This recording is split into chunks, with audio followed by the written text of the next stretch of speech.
Sunan Boto Putih adalah putra Pangeran Kedawung atau yang disebut juga Sunan Tawang Alun adalah raja di Belambangan atau dikatakan juga Bilumbangan.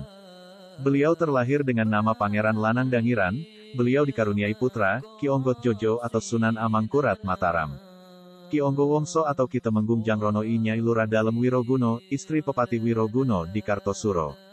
Nyai Lundo atau Nyai Uju Nyai Wongso, Wongso Tirto. Nyai Astro Nyai Dadu atau Dadut Nasab Sunan Boto Putih Brawijaya IV atau Prabu Kertabumi atau Prabu Pandan Salas Lembu Amisrojo Pangeran Kedawung atau Menak Tawang Alon atau Sunan Tawang Alon atau Adipati Ingdia Hulumblangan, Belambangan. Pangeran Lanang Dangiran atau Kiai Ageng Brondong Boto Putih Surabaya Sunan Boto Putih wafat pada tahun 1638 dalam usia sekitar 70 tahun. Beliau dimakamkan di Kompleks Makam Sentono Agung Boto Putih di Jalan Pegirian. Kompleks makam ini merupakan kompleks makam Sunan dan para bangsawan, Adipati, di Surabaya.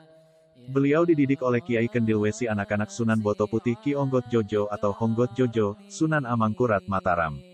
Ki Onggo Wongso atau Honggo Wongso atau Ki Temenggung Jangrono I Nyai Lurah Dalem Wiroguno, istri Pepati Wiroguno di Kartosuro.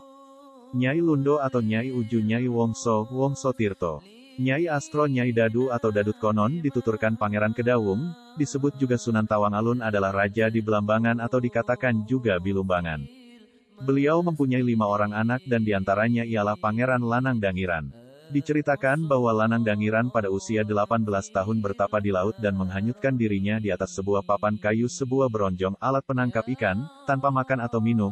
Arus air laut dan gelombang membawa Lanang Dangiran hingga di Laut Jawa dan akhirnya suatu taufan dan gelombang besar melemparkan Lanang Dangiran dengan beronjongnya dalam keadaan tidak sadar, disebabkan karena berbulan-bulan tidak makan dan minum, di pantai dekat Sedayu.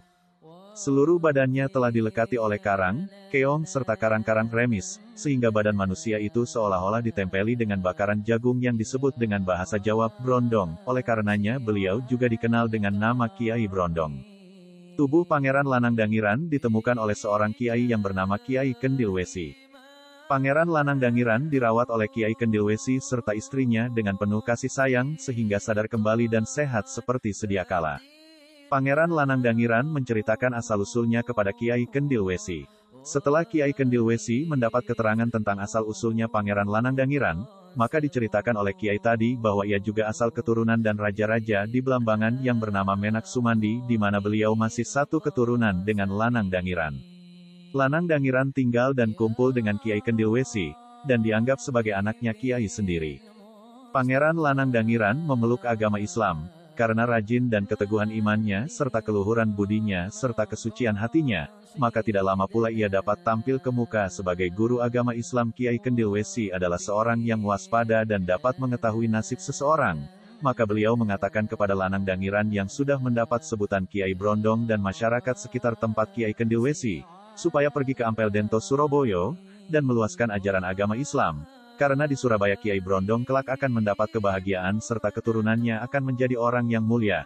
Kemudian Kiai Brondong dengan istrinya dan beberapa anaknya yang masih kecil pergi ke Surabaya dan pada tahun 1595 menetap di seberang timur Kali Pegirian, dekat Ampel ialah Duku Boto Putih, Batu Putih. Di tempat baru inilah Kiai Brondong mendapatkan martabat yang tinggi dan masyarakat, karena keluhuran budinya Kiai Brondong, Pangeran Lanang Dangiran.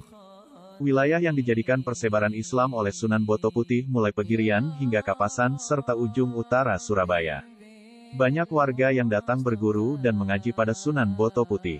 Beliau wafat pada tahun 1638 dalam usia plus 70 tahun. Konon Bupati Sidoarjo yang pertama adalah keturunan dari Honggot Joyo, Kiai Ageng Brondong, Pangeran Lanang Dangiran, dikebumikan di tempat kediamannya di daerah Boto Putih, Surabaya. Makamnya dimuliakan oleh putra-putranya dan selanjutnya dihormati oleh turun-turunnya hingga kini. Sunan Boto Putih adalah putra dari Raja Belambangan yang lebih menyukai bertualang untuk belajar ilmu. Akhirnya dalam pengembaraannya beliau terdampar di daerah Sedayu dan ditemukan oleh Kiai Kendil Wesi dan kemudian dididik oleh beliau. Setelah dirasa cukup dalam belajar tentang ilmu agama Islam, maka Kiai Kendil Wesi memerintahkan Sunan Boto Putih supaya pergi ke Ampel Dento Surabaya, dan meluaskan ajaran agama Islam, karena di Surabaya Kiai Brondong kelak akan mendapat kebahagiaan, serta keturunannya akan menjadi orang yang mulia. Kemudian Sunan Boto Putih dengan istrinya dan beberapa anaknya yang masih kecil pergi ke Surabaya dan pada tahun 1595 menetap di seberang timur Kali Pegirian, Dekat Ampel ialah Duku Boto Putih, Batu Putih. Di tempat baru inilah Kiai Brondong mendapatkan martabat yang tinggi dan masyarakat, karena keluhuran budinya Kiai Brondong, Pangeran Lanang Dangiran. Wilayah yang dijadikan persebaran Islam oleh Sunan Boto Putih mulai Pegirian hingga Kapasan serta ujung utara Surabaya. Karena kesabaran dan ketelatenan beliau, masyarakat sekitar akhirnya berbondong-bondong untuk belajar kepada beliau.